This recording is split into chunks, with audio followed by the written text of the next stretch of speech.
All right, and we are live. We're almost halfway through the 28-hour Operation Money Bomb 2015. I'm your host, Rob Dew.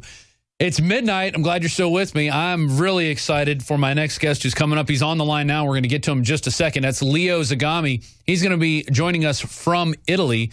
I believe he lives just outside Rome, or he may even be in Rome right now. Now, I met Leo on the footsteps of the Vatican in these giant pillars.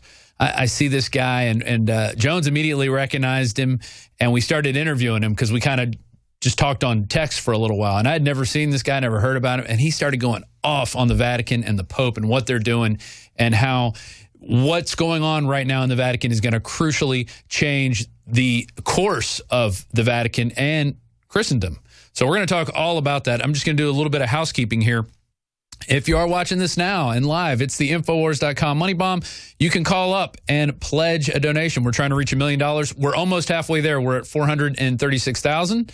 If you saw that there, I also have it right there. We're 14 hours and 56 minutes left in the Money Bomb. 436,000. Let's try to get to 500,000 before the end of the hour. So we only got halfway there. We're halfway and halfway at the end. I'm also going to be joined by Joseph Wages, who is an author. And he's a 32-degree Mason, lives up in Dallas. He worked on this book, The Secret School of Wisdom, and he'll be joining us about halfway through. This is Leo's book, The Last Pope, Pope Francis. And you can see the lightning up there hitting the top of the cathedral. And I believe that's St. Peter's Cathedral. Anyway, while we were there was lightning going on. It hadn't rained since we were there in Rome. It was hot, and lightning's going off while Leo is talking about the Pope and what's going on. I'm going to invite you guys to Twitter some questions at Dews News. That is my Twitter handle. That's DEWSNEWZ. I'm going to be here till 1 a.m., and then I'm going to be back at 8 a.m. with Paul Joseph Watson. And then at 1 to 2, it's going to be Joe Biggs and Darren McBreen. You can follow me on the big schedule right here if you'd like. And then Paul Joseph Watson, then Joe Biggs with some guests, a bunch of gun guests, and I think Jakari Jackson's going to join him from 2 to 4. 4 to 6 is going to be Paul Joseph Watson. He's going to have a couple guests, including Syria Girl. 6 to 7 will be Kit Daniels and Rob Jacobson. Kit's one of our writers, and Rob is one of the editors here, one of our main editors. 7 to 8, Kit Daniels and Mikhail Thalen. 8 to 10 will be myself and Paul Joseph Watson. Then back, and then 10 to 11, we're actually going to premiere a interview we did with Leo Zagami. Rob is actually finishing it up right now. It's going to be a long one. And then 11 to 2, Alex Jones. And then, of course, we'll have that 1 hour of overdrive that is now mandatory here at Infowars.com. Thank you for joining us. It's Rob Dew. Leo Zagami is he's actually a member of the Order Illuminatium Universalis, a group considered to be on the good side of the Vatican Illuminati. And I'm going to let him explain what that is. Leo Zagami, are you there? Hello, everybody. I'm here, and I'm glad to be on Operation Money Bomb. It's an honor. Oh, well, thank you. I'm glad you could join us. You look great, as usual. What I really like is that when you went out to meet us in Rome, you were dressed up in a suit, even though it was blistering hot in that and humid in that weather, but you were ready to put the information out there. And we spent, I don't know, till about 2 a.m. walking around the city, talking, finding different spots to set up. And I think it was a really good interview, a great way to end that trip. You were really we couldn't get people to speak out. It was really hard to get Italians to speak what was on their mind on camera. They would say a lot of stuff to turn the camera on them, and they wouldn't say anything. So, Leo, what is going on in Rome right now and in Italy with the immigration crisis? I guess that's my first question for you. Well, we are all expecting Pope Francis to arrive in your country on the 22nd, but in the meantime, here in Italy and in Europe, the situation is really getting out of control, of course. What I have said in the past through my articles also on Infowars with the Calergi plan, which is this plan which was devised almost 100 years ago by Count Calergi, who was one of the founders of this pan-Europa idea of this united Europe, and with somebody who was supposed to become emperor, Otto, this future emperor of the Austrian Empire, which was, of course, not supposed to be. So but this situation created actually Europe. These aristocrats who were basically starting to become decadent aristocrats, starting to fade away. In reality, they were camouflaging themselves, creating this new sacred Roman Empire called the European Union. And at the moment in Hungary, the situation is, of course, in front of the eyes of everybody in the world. But Hungary is also, let's not forget, one of the only countries that is openly speaking against the euro, is openly saying that they don't want to follow anymore the politics and the course of this European Union, because we know what's happening. It's a part of a new world order plan. And of course, in all of this, there is also a great big part being played by the Catholic Church. As you know, the Catholic Church is, of course, at the center of the sacred Roman Empire in Rome. The Treaty of Rome really establishes Europe in the 50s. So I think that this crisis, unfortunately, now is going to develop in something much worse than what we are just seeing now. These are just the first squabbles. I think that with this kind of immigration, we are risking civil war in parts of Europe in the next few years, and it's going to be very hard to stop this immigration. I think that this kind of immigrations, these refugees escaping from, of course, terrible theaters of war, but who is responsible for all this? They are doing it on purpose because the plan is to destroy the ethnicity of every single European group, because ethnicity means also a certain degree of nationalism that could be dangerous for this mondialist plan. And a sovereign attitude. That's what people are going to have. They're going to be like, you know what? I want to keep my country, and you can have your country. And instead of it all being one just mix of kind of like, I guess, smudging all the colors together. Now, in your book, which is news of the last few hours, Rob, in Italy, one of the main politicians called Boldrini, she's a woman in charge here in Italy, one of the highest positions of power. She said, we are giving up our sovereignty for the United States of Europe. So this is what is happening here in Italy. We are willingly giving up our sovereignty. And of course, this shouldn't be happening, but it's part of this plan which seems unstoppable and which, of course, sees the full support of the Pope. So, but even the Pope, in an interview to Portuguese radio not so long ago, has admitted that terrorists will be together with the refugees and these immigrants. And so the danger is there. Right. And now the X hour, what we have been talking when I was in Rome, you remember, we've been talking about this planned attack on the Vatican. Because you yourself, Rob, I mean, you can say to our viewers what you saw in Rome, a very unprepared police that in any case is really working in a very difficult situation, because with all these immigrants arriving, with all this constant chaos, you never know who is who. And so, of course, planting a bomb in the Vatican or next to the Vatican is not so difficult after all. And let me tell you, there isn't a lot. There is security in Rome and in the Vatican, but I could easily see with the numbers of people that they allow in there that attack could happen. And in your book, The Last Pope, you actually have, there's a page here from Dabio, and it says The Failed Crusade, and it's got the ISIS flag planted on top of that giant spire that is right in front of St. Peter's Cathedral. Yes, I don't think they will actually ever manage to conquer Rome, but they will definitely manage to put Rome into a chaos. And they want to do this, I agree. Yeah, they want to do this with the beginning of this Jubilee of Mercy, which the Pope announced, and it is starting at the beginning of December. And like I showed you in Rome, I mean, there is a lot of police, of course. Even ourselves got in trouble in the Vatican. Right, when we were filming, I mean, there is very tight security. and even myself, who I know very well, many of the people who are in charge of this security, they themselves tell me, Leo, we are very afraid of this situation. So what's going to happen? I mean, here we are talking about a terrorist attack at the core, at the center of Christianity. And that will, of course, change everything and launch really an apocalyptic field that will go out of proportions. Well, I totally agree with you. And this Pope, definitely he has some baggage. In reading your book, I didn't even know he was involved in some terrorist activity, it seems like, in Argentina back in his early days. He wants to, there seems to be, I'm going to throw a lot of things at you and then let you pick what you want to talk about. But in your book, you talk about how there's about 40 priests who are practicing Islam inside St. Peter's Cathedral.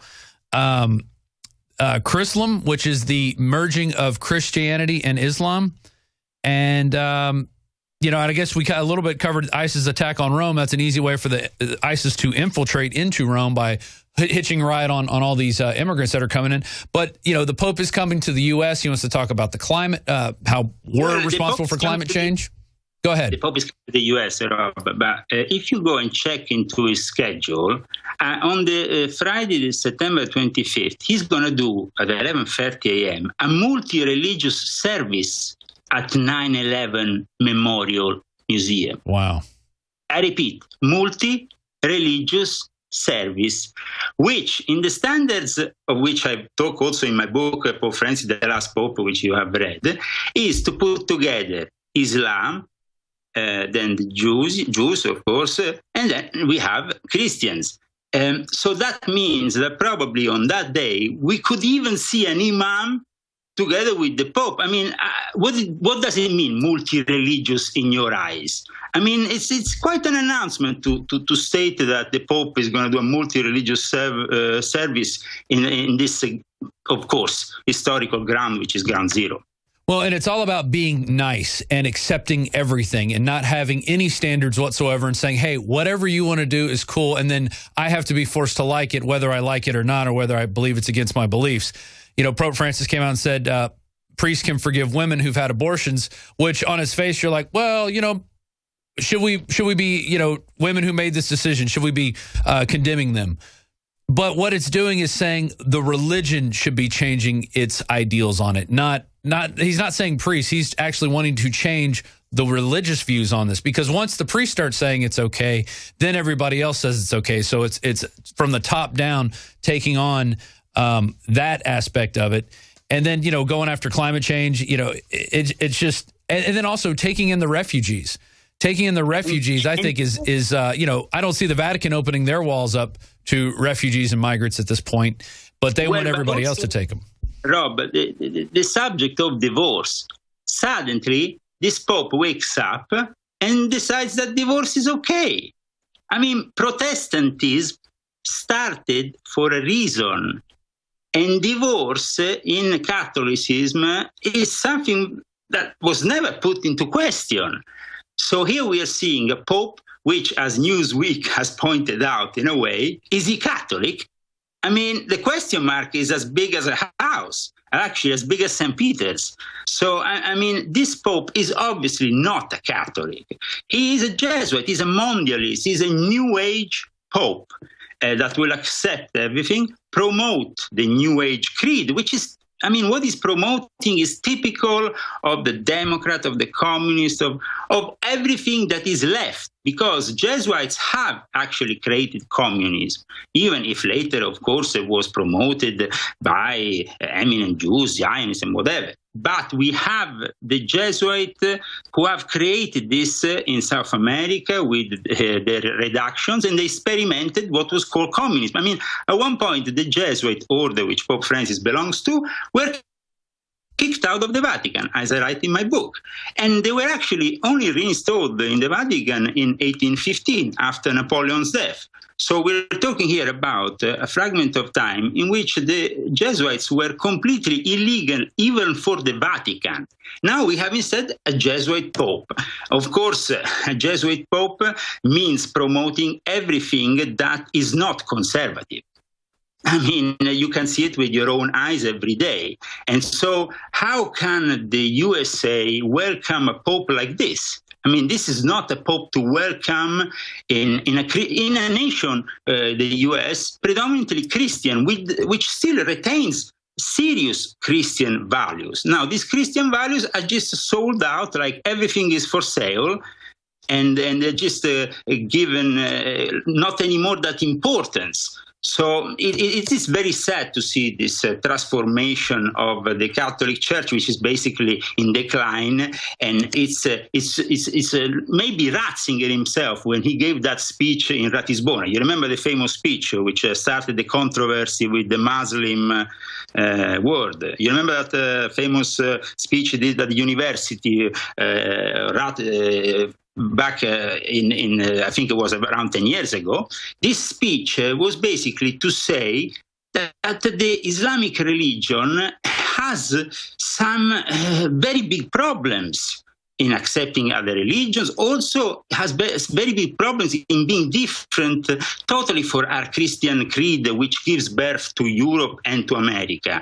It's a completely different ballgame with Islam. So if we are now accepting by the thousands these Islamic people here in Europe, and then we see that they don't really get welcomed by their own countries. I mean, the Emirates hasn't taken on board one refugee. They are just as bad as the Vatican, Rob. Yeah, Saudi Arabia, Qatar, none of the big, the wealthy countries there have taken in maybe a small handful, like less than 20. But they offer to give money to construct 200 mosques in Germany. I mean, what does that mean? That's an invasion. That's an invasion force, essentially. And people are saying these are all Christians coming. No, these aren't Christians coming.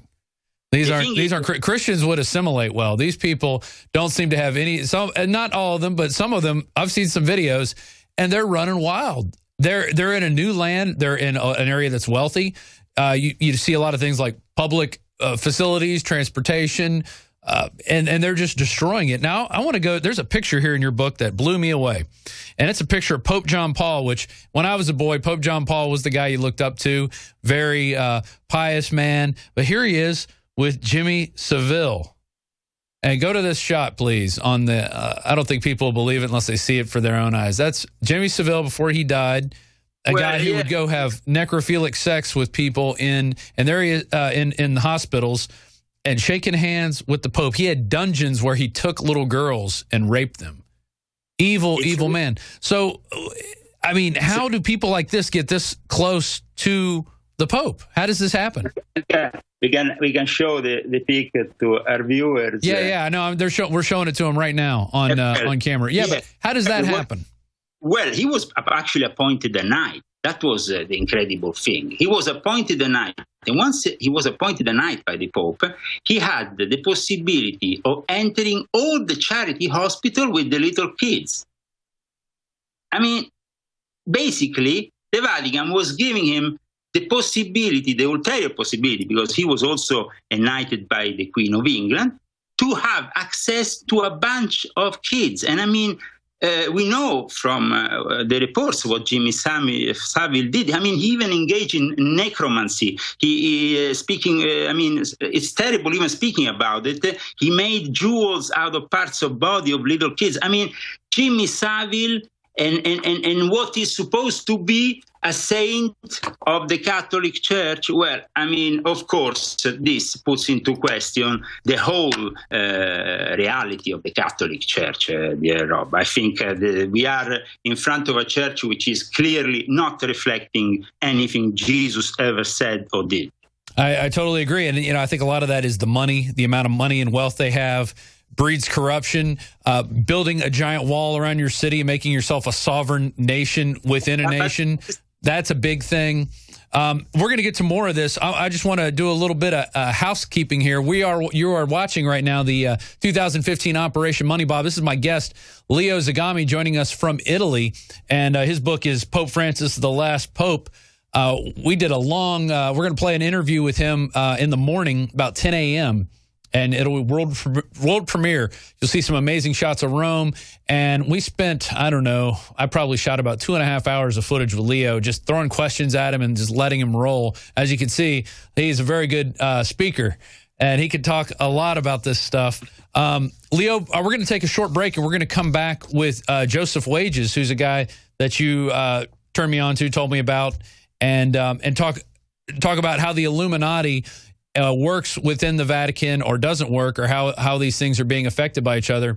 Sure. But first, I want you to talk a little bit about yourself as being a member of Ordo Illuminatarium Universalis, which stands for what does that stand for? The Illuminati of the universe. It's basically an order that was born in 1999 within the Monte Carlo Lodge of the P2. Everybody knows about the P2 scandal, of course. It was this irregular deviant lodge belonging to the Grand Orient of Italy. So it was a split between two groups within one lodge, and they formed. Of course, within this P2 reality, once the scandal erupted, they started splitting up. Right. So we were part of one of these, let's say, split up groups. And of course, I constituted this group initially because I wanted to really go deep into the study of certain subjects, promote also a real change within the system of Freemasonry, which is, of course, has many good sides. That's why it's good to have Joseph today, because Joseph is an eminent historian and published his first book on the rituals of the Illuminati. And I think is a good, Rob, today that we can finally distinguish fact from fiction, myth from reality. So it's important that people know. For example, they say, the Illuminati don't exist. Well, actually they exist, because apart from my order, which was born in 1999, in 2002, the ex-Grand Master of the Grand Orient of Italy, Giuliano Di Bernardo, founded with some Jesuits, some very important people from the Vatican, the Academy of the Illuminati. And this is a reality. This is, I mean, it's not a fiction. And so we are finding more and more now with people like me and Joseph Wages, the possibility also for normal people, the average Joe out there, to actually finally have a look and understand what's really going on within these secret establishments. I mean, for example, Freemasonry is not really a secret society because everybody knows about it, but the secrets within it, then it's a different story. That's true. Within the Vatican, there is various Masonic lodges. Of course, Joseph himself will probably confirm this when we will bring him on. The thing is that we as Masons, I mean, I was made a Mason in a traditional setup and whatever. I don't consider a priest who secretly is also a Freemason to be a regular Freemason.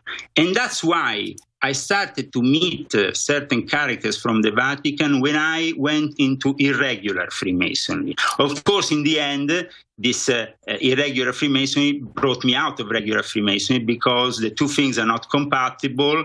Also, I was fought very much by another sect, which is a paramasonic sect, which you know about, which is called the Ordo Templi Orientis.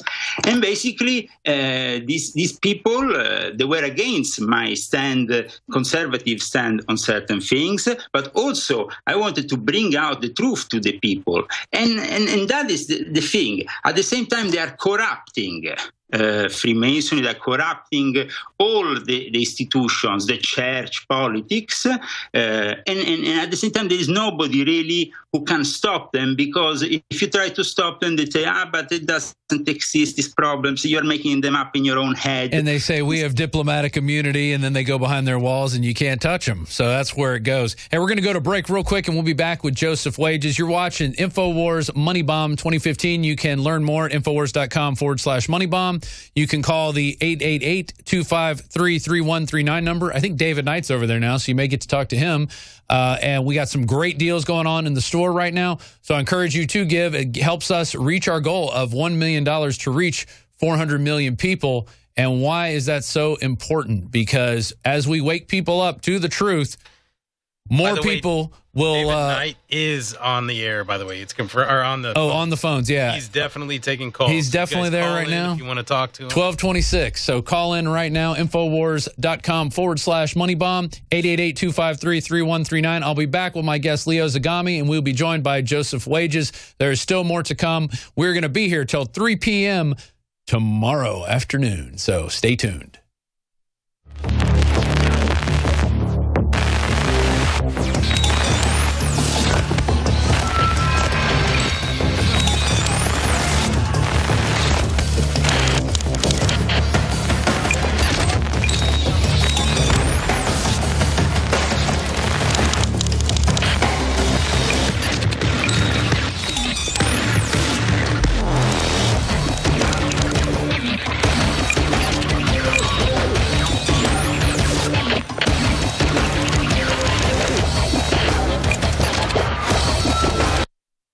Did you know that only 6 corporations control 90% of what millions of Americans see, hear, and read every single day? It's the illusion of choice. Think about it. The mainstream media is owned by only a handful of megacorporations with vested interests. But on the other hand, the internet is an interconnected network of billions of sources. So you can research information for yourself from multiple sources, or you can blindly accept what you hear or read in the mainstream media, never questioning what you are being told. This gives you a false sense of reality. I mean, do you actually know what you think you know? Or have you been programmed to accept someone else's version of events? Think about it. This is Darren McBreen, and I want you to break the matrix at Infowars.com and PrisonPlanet.tv and listen to The Alex Jones Show, because there's a war on with your mind.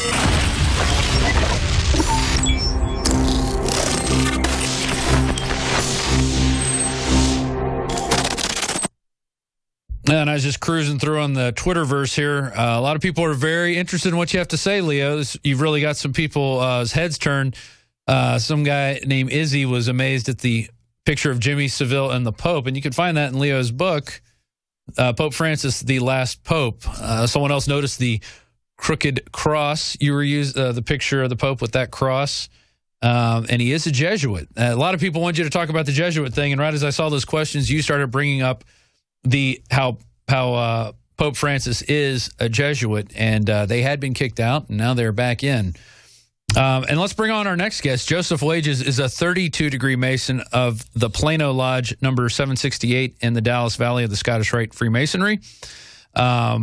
He's a fellow of the Grand College of Rites, and a life member of the Missouri Lodge of Research. He's currently preparing his forthcoming book, The Columbian Illuminati. And the book he sent me is The Secret School of Wisdom, which is chocked full of just essays and different, I don't know, just everything I think you'd ever want to know about the Illuminati seems to be covered in this book, and Freemasonry and how and where they collide and don't collide. Joseph, are you there? I'm here, Rob. Thanks for having me on today. Yeah, so I kind of want to get you and Leo on for kind of a broader discussion of for the next 15 minutes or so, talking about the Illuminati's ties with Catholicism and how those worlds intermingle, what you know, what Leo knows, and just kind of explaining people how maybe there are some myths and realities versus the secret societies that people think they know about Freemasonry and what they don't.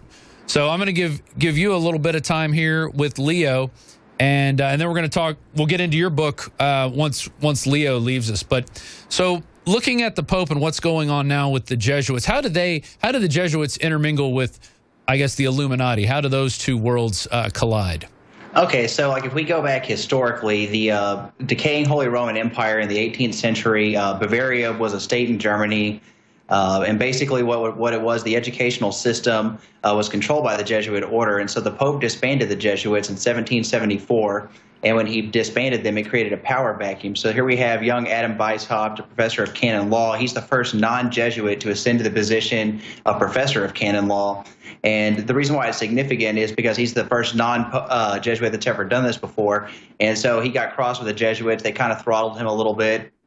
And ultimately, he rejected their method of instruction, which is more like rote memorization, like not any kind of critical thinking, more just like kind of drone knowledge, what I call academic bulimia, so, binge and purge, that kind of deal. And so what ends up happening is that very repression of the Enlightenment that the Jesuit order through the institution of education is placing down the society, it actually creates a need for something like what Adam Weishaupt wanted to put together, which, he considered a secret school of wisdom, and it was to basically teach everything that the Jesuits weren't teaching in school about philosophy, science, mathematics, just general things about the Enlightenment, reason, ration, virtue, and those sorts of things. Okay. Leo, where do you see the... is Leo not there? I think, okay, we might be reconnecting with Leo. Okay. So I guess my next question is, what do you see any significance with the Pope coming to the United States in your Freemasonic areas of influence? Do you see anything going on with that? Well, I mean, as far as like the Catholic Church goes, if you're Catholic, I guess it's going to be a big deal. Like me personally, I don't really have an opinion one way or the other on the whole situation. It is strange, though, because they are trying to push a lot of that environmentalism thing like that. And like a lot of the things, so my regular profession, I'm a mechanical designer, and I see a lot of these agenda type driven things where they're, all these sustainability, this, that, and the other. And I work for an architecture firm. And so a lot of that stuff's mandated into code right now. So I find it funny that he's trying to implement all these policies on the whole 2030 plan like that all coexist with this kind of stuff. And I think the point is that, buildings and stuff consume like 40% of, or supposedly contribute 40% of all greenhouse gases. So I think that's, it kind of, as far as like my personal profession, it kind of relates in some way to that. That's very interesting. And so I guess you're a 32-degree Mason. What does it take, and if you can answer this, what does it take to get to be a 33-degree Mason? Well, to get to the 33rd degree like that, so that you have like there's like the honorary and then the active. The active actually is within the governing body of the Scottish Rite itself, and then the honorary, maybe someone has served and put in a lot of time, like maybe they've done a lot of stuff for their local valley, different things like that. The point is like that it's kind of like one of those things of ambition. Like if one was to seek after it, one's not going to get it. But just by doing your part like that, if you're deemed worthy like that, then you ascend to this degree. But for all intents and purposes, unless you're in the governing structure itself like that, it's an honorary degree. An honorary degree. Now Yes. I've heard there's degrees above the 33 degree. Do you agree with that? Sure, yeah, that's called the Rite of Memphis Misrium, and it's by U.S. standards today, like that, it's considered a regular, and so they have degrees up to 90, whatever, and it's not something that's really practiced very commonly here in the States, and it originates in France, and it's even over there, it's not all that popular. Well, it's not that popular because I guess a lot of people don't know about it. Because everybody if you talk to a lot of Masons, they seem to say 33 degrees is the top, and there is no there. So why do people think that beyond the 33 degrees where it gets into Satanism?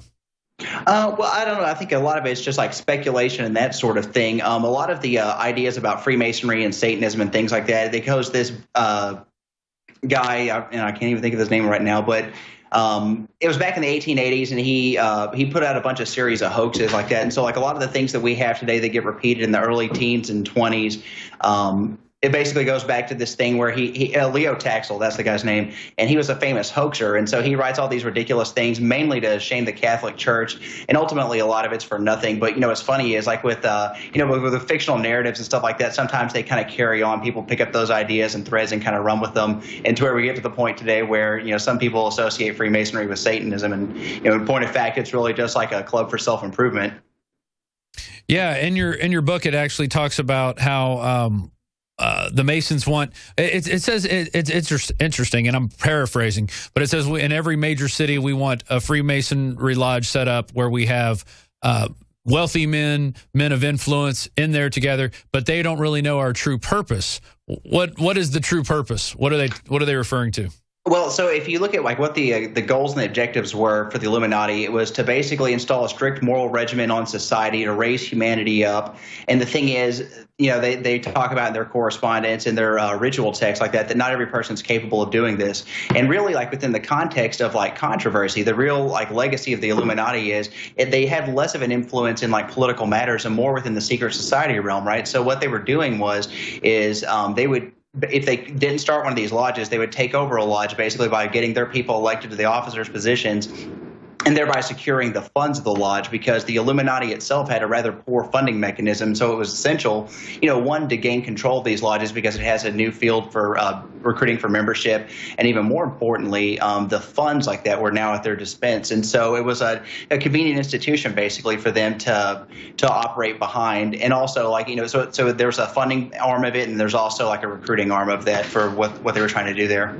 So the Masons are they have a better funding mechanism set up than the Illuminati. They seem to pass the hat more essentially. Yeah, so the Illuminati, really, they're descended from this group called the Rite of Strict Observance, which were strictly observing a Templar origin of Freemasonry. And so what it gets down to is that the strict observance was more like a utopian top-down type thing, where they have high degree fees, high member dues, and so forth like that. It's a very expensive thing to join, whereas the Illuminati were more of a utopian bottom-up type system, both operating within Freemasonry. And so the strict observance goes into terminal decline with the death of their founder. And so the Illuminati take advantage of the situation. And that's where most of the members of the Illuminati come from, is from the strict observance. And so as a consequence of these really expensive degree fees, and if you're trying to institute something from bottom up instead of top down, you've got low degree fee structures, right? So on the bottom levels of the Illuminati, they weren't really paying dues or didn't have very many things to contribute financially to it. It was more like on the honor system, whereas with Masonic lodges, there's prescribed degree fees and that sort of thing. That's very interesting. So I guess if you're allowed to even say this, how much does it cost to get to the 32 or 33 degree? Well, it varies, right? So when you're in Freemasonry today, you have like what's called the symbolic lodge, and the symbolic lodge, the first 3 degrees like that. There's it varies from place to place, but it probably wouldn't be any more than like $200 like per degree, and become a master mason, you can join what's called appendant bodies. And these appendant bodies, it depends. You can go York Rite, Scottish Rite, the Shrine, and so forth. And to join these things like that, they each have their own degree fee structures. And so it varies on what you're trying to do. But in addition to having degree fees, there's also like annual dues. And it's not anything extreme or anything like that. Never more than like $100, generally speaking. So, I mean, it's kind of like a country club dues or something like that. Like you have to pay like an application fee, and then like you pay like, to maintain your membership. Mm-hmm. I would like to intervene, Rob. Yeah, go ahead. Go ahead, Leo. Historia. I mean, we have amongst historians, so Joseph knows me very well and knows that I talk correctly when I say, first of all, the strict observance which gave later birth to the Illuminati was, for many historians, a Jesuit creation. And this is not my words, but the words of some very eminent Masonic historians. The Illuminati itself have inside a character which actually Joseph wrote about in the book, which is called Marotti, which later became secretary to a pope, which actually supposed to have helped them write their Masonic degrees of destruction. The Illuminati, having said that, ended up. But what happened is that other people used their system. And later on, Joseph knows very well, they tried to revive the Illuminati in the 1880s. And later on, out of that circle of people was born the Ordo Templi Orientis, in which arrived Aleister Crowley. I mean, then things took a much darker turn than at the time of Adam Weishaupt. So it's erroneous to say there is an order of the Illuminati today that reflects Adam Weishaupt and that has this lineage continuously transmitted, because then the Illuminati simply appeared under different names. This is what has happened, and it was actually denounced already in the 1880s by an author which was himself a very high initiate of the Rose Cross, which was called Stanislao de Guaita, who started to denounce maybe the intentions that Joseph has put through in his book, and even Joseph has mentioned at the beginning of his interview, are quite noble, some of the intentions of the Illuminati. The problem is that after they got corrupted, and they used this system, and you can study the system of the Illuminati, because then it reflects many of the systems of power that were used later on, not only within secret societies, but also by governments. Like communism has a lot to do with the Illuminati, for example. That's why Spartacus, the first communist group in Germany, was called Spartacus, because Spartacus was the initiatic name of Adam Weishaupt. And at the same time, even the two Gesellschaft or those kind of secret societies involved with politics that gave birth to Nazism had a lot to do with the Illuminati, because they took this idea that you can do politics in a secret society, while instead the Freemasons, like Joseph said, should be about self-improvement. But having said that, there is also many rights of Freemasonry, and of course there is rights of Freemasonry that have nothing to do with what happens in the Blue Degrees and the Symbolic Lodge. It's much more to do with occultism, and this occultism, and I'm sure, Joseph, you have to admit that there is many Satanists that take advantage of Freemasonry to recruit other people, even in Texas these days. I could believe that. I got a couple quick questions for you guys. Joseph, I would like to elaborate, if you can, on this one. You guys there? Okay. Yeah, Joseph, do you want to elaborate real quick? And then I got a couple quick questions that people are tweeting in that are really interested to know. Sure thing. So I think you guys cut out just for the last a couple seconds. Can you repeat that again for me? What was asked to Joseph was basically, if you could elaborate on the fact that the many Satanists still these days are taking advantage of the Masonic structure to recruit for their infamous sects that have nothing to do with the craft, but have to be condemned. And unfortunately, the Grand Lodges of Freemasonry have not done so. And even Robert Gilbert, in his essay, Apologies of Freemason, had to admit that they are in growing numbers, Satanists, people like Telemic from the OTO, they are infiltrating Freemasonry left, right, and center, and they are abusing it. Now, this can't be permitted. How can you rent a lodge of respectable people, a Freemason lodge, to a group that does a satanic mass with a naked woman on the altar? This is, for me, Joseph, how do you respond to that? No, he's right. There are definitely occult type orders like that are definitely trying to operate within the context of Freemasonry. You know, much in the same way that the Illuminati were looking for fields of recruitment within the same deal, and that's exactly, you know, it's a parallel type situation actually. Okay, well, I got two quick questions for you. When I was at Bilderberg, I was on top of a mountain actually shooting video footage of the hotel because we couldn't get anywhere near it because these guys were having a private meeting. All the most rich and powerful people in the world. While I was there, I had a 1776 hat on, and there was a German guy who rode his bike all the way down to Austria to see what was going on. And he said, you know, 1776, that's when the Illuminati started. Do you think there is a correlation between the Illuminati starting and the United States declaring its independence?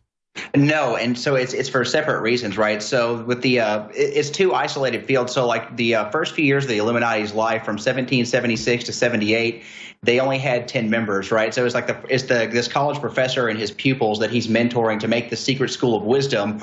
But Joseph, the fact is that the Rosicrucians were the real Illuminati, as you know, and were called the real Illuminati, and they preceded 1776, and they were very important in the foundation of the United States of America. So while we can say that the Order of Weishaupt have nothing to do, it's partly true, though, that the real Illuminati, the ones who even helped out Weishaupt himself, because Knighton belonged to those people, were the ones who helped founding the USA. So we have to be honest about certain things. Well, which Illuminati are we talking about, right, Leo?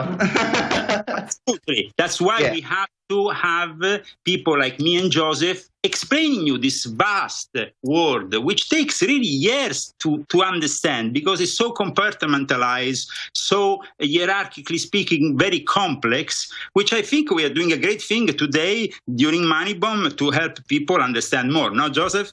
Yeah, well, hey, before we get to that, let me just announce a couple things since you mentioned the Money Bomb. which you're watching right now, Infowars.com/moneybomb. Steve from Las Vegas just donated $1,000. He's entered into that drawing. We're giving away a really nice gun from Head Down. It's going to be for people who donate $1,000 or more, get into a raffle. Also, we have Robert G., Betty M., and Gary R. Gary donated $500, and then Betty and Robert donated $1,000. And we also have Brian, who went through PayPal, did $4,000. Thank you very much, Brian S. Margaret M., another $1,000, and then we've got a plethora of $500, $250, $200 donations, and the rocket is getting fueled up to launch us to the stratosphere. And actually, we're launching a satellite network with all this. Here's another question from Twitter, guys. How about, or does this is for Joseph and Leo? Do you expect that the 33rd degree Masons are going to have special access to get with the Pope and actually meet with him, confer him? Do you think there will be some special meeting, maybe even some sort of mass, just with 33rd degree Masons? And is the Pope a Mason? I don't know that, honestly. So that's for my own. Okay, so if I can start off. Go ahead. No, he's probably not a Mason, and I'm pretty sure we'll have to stand in line just like everybody else. But the thing is like, I think people make a lot more out of like the 33rd degree and being a Scottish Rite Mason. It's not the elite glamorous club that people think it is. It's just it's mainly like what we call like the University of Freemasonry. So a lot of your academically minded people go there. I can't say one thing to Joseph. Joseph knows it, that within the 33rd degree, from time to time, they recruit a lot of knights because, for example, in the Supreme Council here in Rome, the Pope has at least 5 Knights of the Order of the Holy Sepulchre among the Supreme Council recognized by Washington. So there is a structure here which interconnects not with Freemasonry. Like Joseph said, Freemasonry is pretty innocent and teaches certain things more in a theoric way, like even when you become a 33rd degree, okay, you go through all these knighthoods, but they're not really the knighthoods that you go and take in a church in front of a priest or a bishop or a cardinal. So, but in reality, when you arrive at the 33rd degree, many of these people from time to time get recruited to then become real knights. And so I would like Joseph to elaborate on that. Well, as far as in the U.S., like that structure, isn't really that much in place. I mean, do people have parallel membership? It's a possibility, not to my knowledge, and that's not really an area of my expertise, unfortunately. But, maybe in different places like that where there's still like a structure for these type of things, then sure. But just not so much in the U.S. as far as my experience goes. We can also say that the Supreme Councils have developed in a different way, and especially in the Latin countries, they're very connected to the Jesuits, as Joseph knows very well. In South America, they go within the lodges, they participate. So there is a different relation in a country like the USA between the Scottish Rite and the Jesuits that there is in Latin countries. In Cuba, for example, it's possible that the whole of the 33 Supreme Council of Cuba will be invited by the Pope and will be there because there is a tradition, a link in Latin countries that also is linked to the fact that the Scottish Rite is linked to the Stuart, to the Jacobin tradition. You can maybe elaborate more on this, Joseph. Yeah, so there's a whole like school of thought that says that a lot of the Scottish degree system like that was put into place as a Jacobite thesis like that. Really conclusively, it's not officially there, but a lot of this also goes back to it's a debate really, like even within like scholarship today like that. Only now, like in this day and age of the digital technology and things that we have and the ability to interface with people, are we able to study all these different degree systems. But yeah, certainly there's a Templar veins and stuff like that. A lot of it goes back to Chevalier Ramsay's oration in the 1730s, which a lot of people say is what created a lot of the Scottish high degree systems anyways. But yeah, there's veins of these things inside there like that. But as far as conclusively like that, I'm not aware of like conclusive evidence one way or the other. And so really right now, like this is a period of growth and exploration, and it remains to be seen. Joseph, I'm looking in your book right now. It's called The Secret School of Wisdom, and here it's among many of the things. Here's the secret instructions for those tasked with recruiting new members to the O, which I think means the order. Yeah. And mainly it just seems to be you find a guy, you start talking to him, you start trying to steer conversations to certain ways to get him to think, he's better off to be in with a group than out by himself, which kind of goes against, the rugged individualist, I guess, mystique that we have here in the United States. What I guess in your book, what is probably the strangest, most out of the ordinary type of things that the Illuminati does do to get new members? Well, so what you're looking at right there is kind of in the lower levels. I think that's in the novice degrees where you're looking at probably some instructions down there. Mm-hmm. And so basically, you've got multiple points you can enter you can enter the Illuminati. If you have like no experience at all, like you're a young man, maybe between the ages of 15, 18 years old, something like that, you're looking to get a formal education, you're approached in that manner. And so there's all these different procedures and protocols as you go throughout the book that show you how they would bring someone like that in. Now, if you have Masonic experience, or maybe say you're past 18 years of age, or maybe you're just a very mature 17-year-old, you can bypass this novice phase, right? And really in the novice phase, people don't have a lot of interaction except for the person who brings them in, which is their insinuator. And so basically, you've got like multiple ways that you can enter the Illuminati. You can enter as a kid for all intents and purposes, 15 to 18 years old, like that. You're groomed really closely. You can enter as an 18 to 25 in the Minerval Assembly, Freemason. Or if you're a Freemason, you can just enter in a Masonic lodge that's affiliated with the Illuminati. So there's there's 3 separate tracks for ways to get into the Illuminati, with 3 different sets of protocols of ways to approach people. You see what I'm saying? How it's mm-hmm. kind of nuanced. Right. Oh, yeah. It definitely seems nuanced. There's nothing overt like, hey, you want to join this? They open up their jacket and it's a pyramid with an eyeball on top of it. Yeah. Just go on in, join the club. Yeah. Which I guess gets me on our next question. How big is the modern Freemasonry movement compared with the modern Illuminati movement? And how much, I guess, crossbreeding is there? This is a question for both you guys. Okay. Do you want to go first, Lee, or do you want me to go first? Well, I would say that maybe I will give a different depiction of the whole thing, probably from yours. So you want to start? Or go ahead, Leo. You're on camera. Go ahead. Yeah, go ahead, Leo. Okay. So my idea is this. The modern group, first of all, the Illuminati didn't need the same kind of financing as Freemasonry, because they always had this, at the time at least, these aristocratic leaders that will always put some money towards this kind of projects, these mecenas, these characters. But in the modern times, then there are the lobbyists who do the same thing. So basically, secretive groups like this, who are not regular Freemasonry but are something else, they finance themselves very well, because they can ask to their members sums like $50,000 a year. It's like the membership of the Bohemian Club. I mean, these kind of groups are elitist groups. So, of course, they charge people very much for their membership, like Club 33 does in Disneyland. So, I mean, it happens everywhere. That's where you get to drink, right, in Disneyland? Club 33. That's where you get to get a beer, I guess. You hang out with Goofy and drink a few beers. Yeah. Anyway, continue, Leo. Sorry. It's actually a very exclusive club, the Club 33. It is not really like you can find it. I found it by chance in Tokyo, the entrance, and I sneaked in. But, I mean, it is a very exclusive club. So we can say that though the Adam Weishaupt line of the Illuminati as such faded out, many other groups adopted these techniques which Joseph is depicting in the book, which have been very useful to grab new members, to manipulate the power structure, and also to aim for power which is terrestrial power, money, military power, and all the rest, plotting towards something that we as citizens don't like, and even the average Mason doesn't like. So, of course, we have to distance the two things. This is what I can say about this whole palaver, as you would say in English.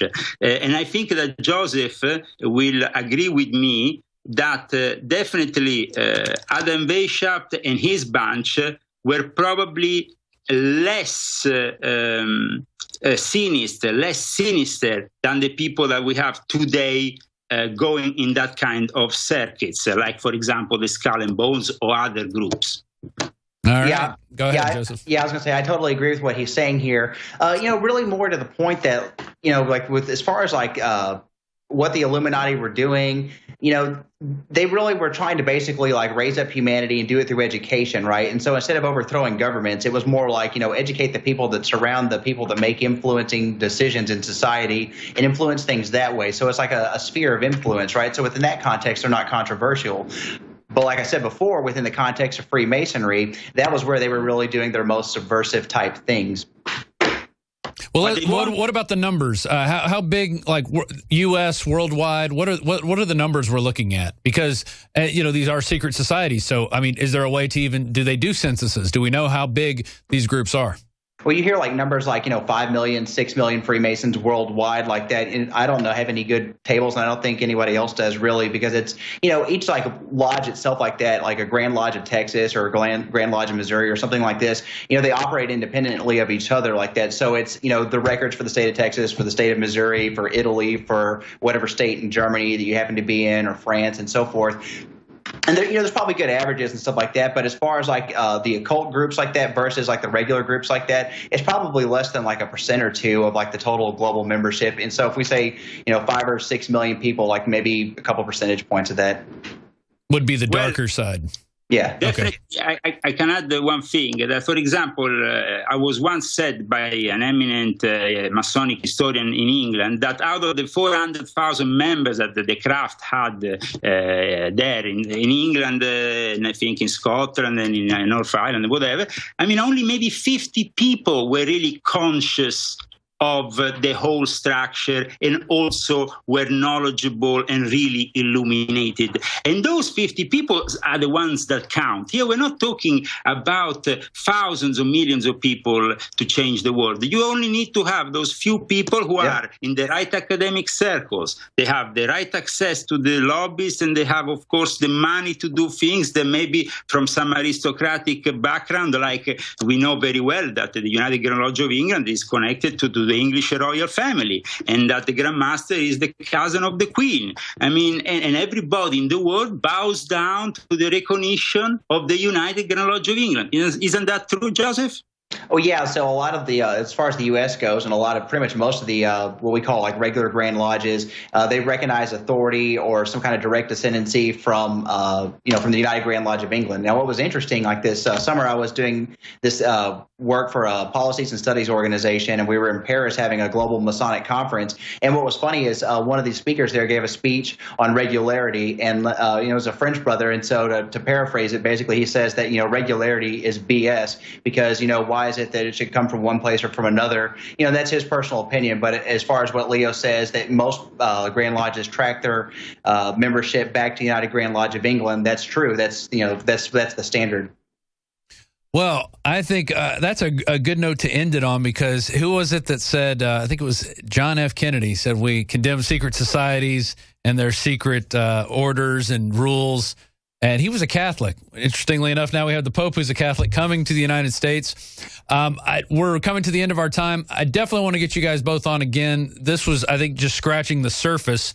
You could catch Leo's work. Check out his book at CCC Publishing, and that is cccpublishing.com. If you want to check out Joseph's book, it's on Amazon, The Secret School of Wisdom, or you could also check it out at illuminatiregalia.com. Leo's book is Pope Francis, the Last Pope. I've barely scratched the surface on the Secret School of Wisdom. Very interesting. We've been showing you guys footage. I guess Joseph spent 5 years of his life helping put this together from translations that were done in Bavarian German. And we'll get more into that definitely next time. Unfortunately, we are running out of time. I want to thank you guys for joining us on the Money Bomb. This has been great. Go ahead, Leo. What do you got to say?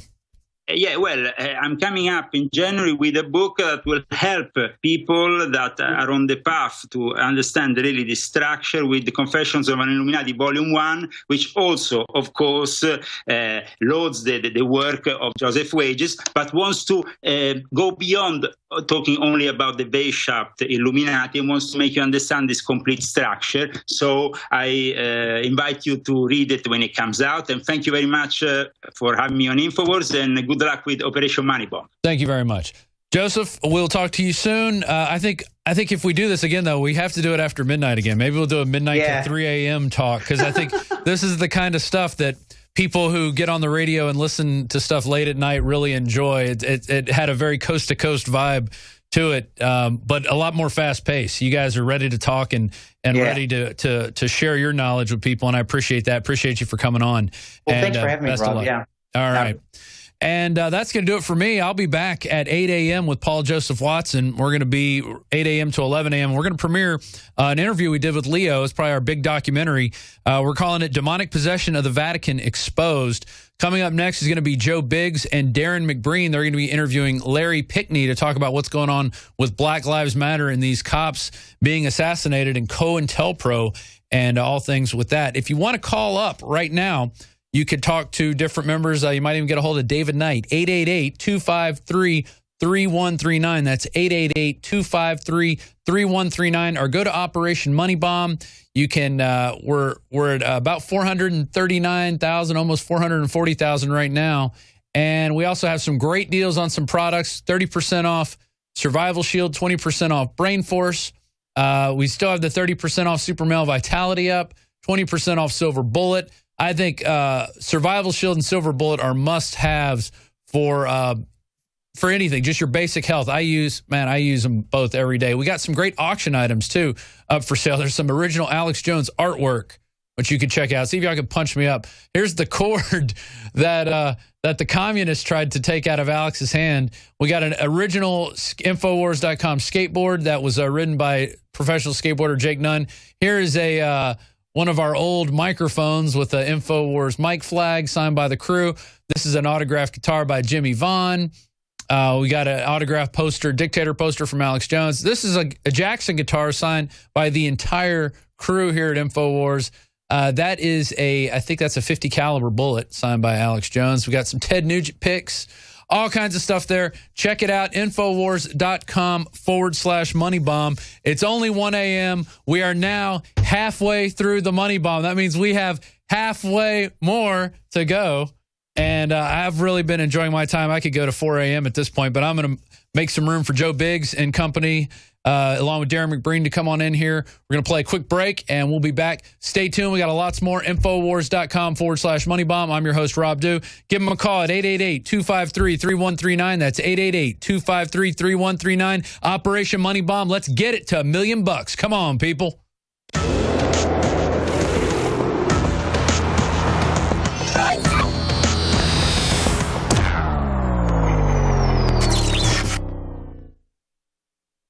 Introducing Secret 12, the new Infowars Life vitamin B12 formulation. Now, InfowarsLife.com is excited to announce that we can bring you our most bioactive, powerful form of B12 that has been developed with our exclusive perfected process. Secret 12 is a binary of nutramedical grade, bioavailable coenzyme forms of B12. Secure your revolutionary Secret 12 formula right now at InfowarsLife.com or call 888-253-3139. The British are coming! The British are coming! Now the ride of Paul Revere set the nation on its ear, and the shot at Lexington heard round the world. When the British fired in the early dawn, the War of Independence had begun. The die was cast, the rebel flag unfurled, and on to Concord marched the foe to seize the arsenal there, you know, waking folks, searching all around, till our militia stopped them in their tracks. At the old North Bridge we turned them back and chased those redcoats back to Boston town. And the shot heard around the world was the start of the revolution. The Minutemen were ready on the move. Take your powder, take your gun, report to General Washington. Hurry in, there's not an hour to lose. It happened that they had planned, if the British was ever to come over here, that they'd put a light up in this high church steeple. And Paul went down there to look. And sure enough, there was the light, burning brighter than day. Well, Paul, he jumped on his old horse and he lit out. He didn't know where he was going, but he knew he had to go somewhere. Oh, I wish you could have seen it. That old horse with his ears laid back and his nostrils wide open, sucking in wind like a jet engine, feet pounding on them cobblestones, striking off sparks. Paul holding on for dear life and hollering at the top of his lungs. He says, the British is coming, the British is coming. Get you a gun, we gonna have us a revolution. And them farmers come a-piling out of the hay like bees out of a beehive. Minutemen, they's called. What's Minutemen? Minutemen? There's fellas that had to be ready at a minute's notice. And when Paul comes screeching down the road that way, they grabbed their guns and hid out behind the weeds and walls and trees and everywhere. And when the British come a-prancing along, all dressed up in their red suits, they let them have it. It was a sight to see. And then it happened. They fired the gun. They fired the gun. And the shot was so loud, it was heard clear around the world. Oh, get out. It's fact. That's the way this country started.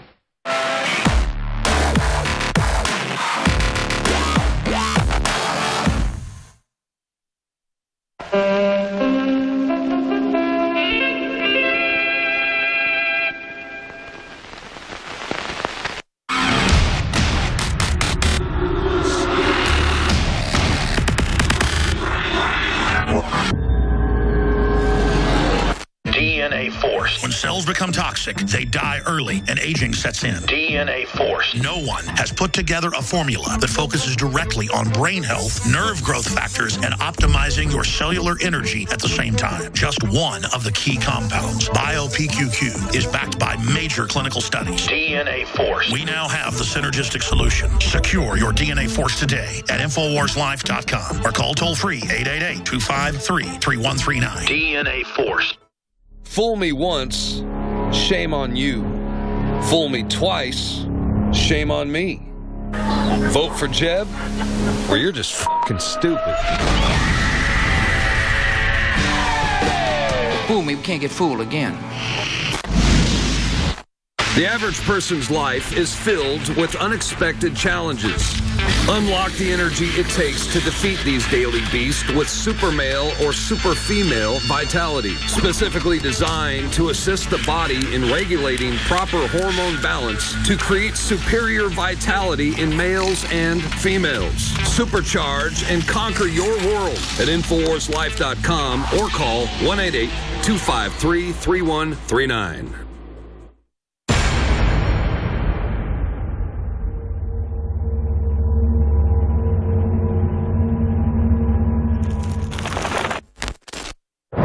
I'm running for president. Everyday Americans need a champion, and I want to be that champion. I'm hitting the road to earn your vote, and I hope you'll join me on this journey.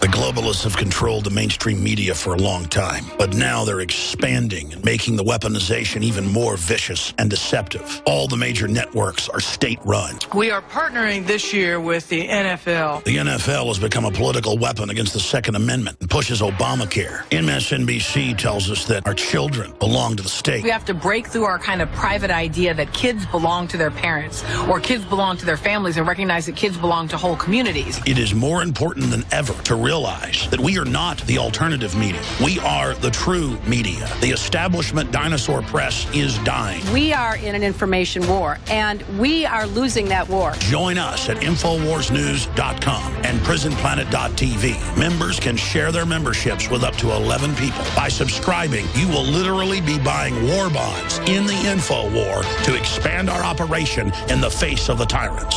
Join us at PrisonPlanet.tv.